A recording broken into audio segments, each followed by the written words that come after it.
This is Dr. Sam, and in a previous episode of SoFlo Health, he talked to us about shin splints and how there's another issue that you could experience that's actually not shin splints, but could deal with your ankle, so we saved that for today. So Dr. Sam, here's my foot, tell me about my ankle. Well, as we talked about before, Hunter, when someone has shin splints that's been running, either weekend warrior or running marathons, they start to develop a lot of tension in this area, but it could be stemming from their ankle. So whether the inside portion of the ankle or the outside portion of the ankle or the top of the foot is restricted, that's what we determine in my office. We look at how the foot is moving or lack thereof to make sure we get the full motion in there.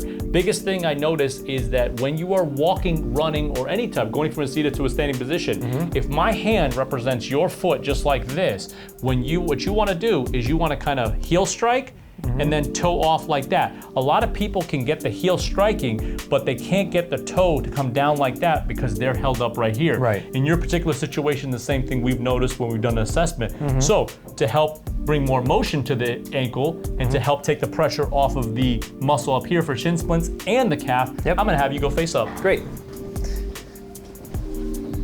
All right.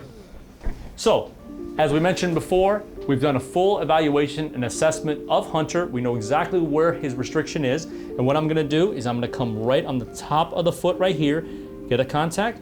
Hunter, I'm gonna have you hold the table for me because I don't want you to slide. Okay. And we're gonna do 3 different types of adjustments based on where he's restricted. So you're gonna drop the leg. There you go, just drop it down. There you go, buddy. Good, one more time, and drop. And last one, I'm gonna rotate out right here.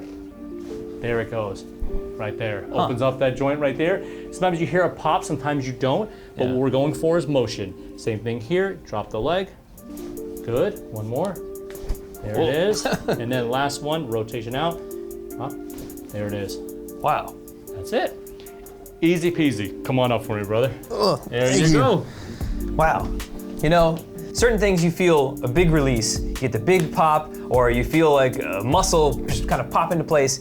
Here, I didn't feel anything when you did the adjustment, but right after the fact, it was like a little rush of blood, and then I feel like a lot of more mobility that I didn't have before. That's very, very common, Hunter. I hear it all the time. Sometimes for some patients, you'll get a huge loud pop because they've been so restricted and there's a gas bubble trapped inside that joint. For most people, they're like, okay, I didn't really hear a pop or I felt a little bit of motion, but when they go to get up, they start walking, they start running, they'll start to notice how much more freer their foot feels when they're going through their motions. Now, is that a permanent fix, or is this something that people need to continue to address? Well, that determines based on your level of activity. If you're continuing to run, especially 4, 5, 6, or even half and full marathons, of course you're gonna have to keep up with it. However, in our office, we wanna address what is the main issue, can we fix it, and what things you can do at home to help sustain and hold that adjustment. So this is for all those people out there that sit on their foot in their office chair.